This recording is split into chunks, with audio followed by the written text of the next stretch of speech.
Okay, let's jump in. It's funny how you sometimes think of certain sports belonging to like specific places. Yeah, like surfing spots or, I don't know, baseball towns. Exactly.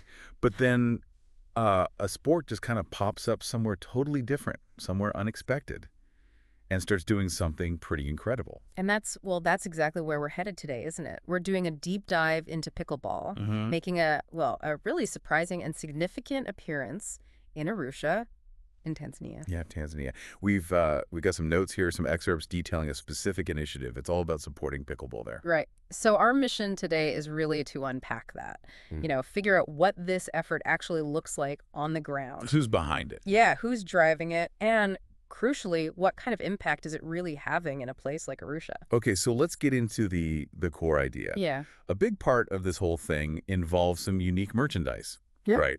I saw notes about like a limited edition Africa-shaped pickleball bag. That's right. And an embroidered paddle cover, too. Yeah. Pretty specific stuff. Yeah. But, what the sources really highlight straight away is that this isn't just about selling cool gear. It's not just merch. Right, there's more to it. Exactly. The insight here is how they've actually built this direct pipeline. A chunk of the money from buying these things, Mm-hmm.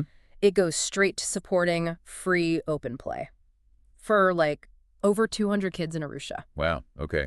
Direct support. Direct support. And it also helps buy equipment, essentials like balls, and even helps fund these free monthly tournaments they run with small cash prizes, actually. Yeah. It's basically a business model that's like explicitly tied to growing the sport globally, really grassroots stuff. That's actually a really smart way to connect people buying the gear back to the actual cause. Yeah. The sources did mention the paddle covers ship pretty quickly, but those bags, the Africa-shaped ones, Yeah. Those are hand sewn in Africa, so they take a bit longer, maybe a few months. that detail, though, it kind of adds that layer of authenticity, doesn't it? Ties it right back to the place they're supporting. Definitely. Now, who connected these dots, the merchandise and the project in Arusha? Ah, good question. The sources say the company making the gear, Pickle Drip, Pickle drip, okay. they connected with the folks running an Instagram account called sharing.pickleball.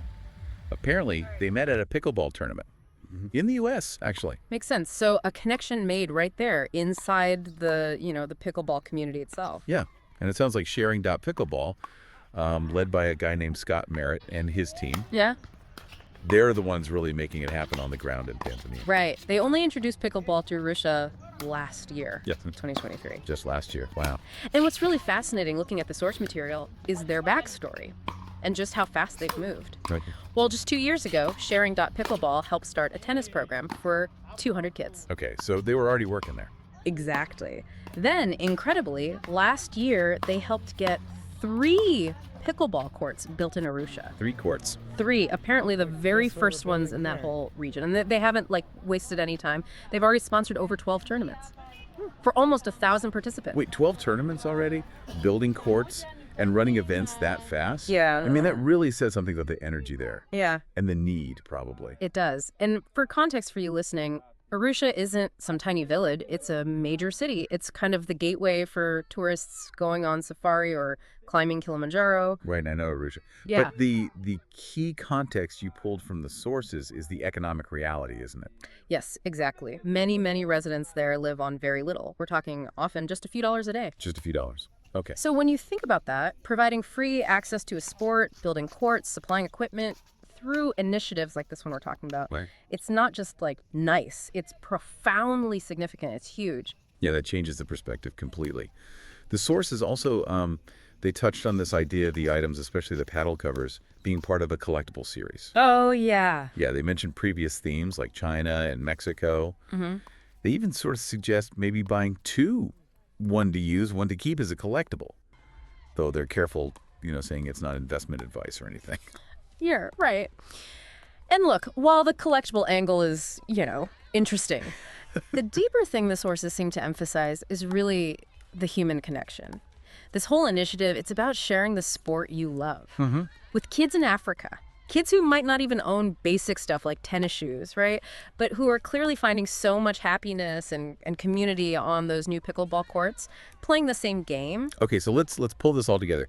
This deep dive really shows how a very specific business idea making unique merch, Yeah. is directly fueling actual grassroots community support for a sport that's just booming globally. Exactly. And that support, it translates into real vital resources. It means free chances to play. It means getting equipment into kids' hands Right. and creating structure, these organized events, the tournaments for hundreds of kids and adults in Arusha. And it really does circle right back to you, the listener. It's about how your passion for pickleball can actually be a channel, Yeah, a conduit. a conduit for spreading joy, opportunity to kids who are just discovering that same fun, even when they might be facing, serious daily economic challenges. Which kind of leaves us with a powerful thought for you to mull over, doesn't it? Yeah. Given those tough economic realities for so many in Arusha, what does this incredible enthusiasm, this deep participation we're seeing in a sport like pickleball, Yeah. what does that really tell us about that universal fundamental human need, the desire for play, for connection, for belonging? Something to think about.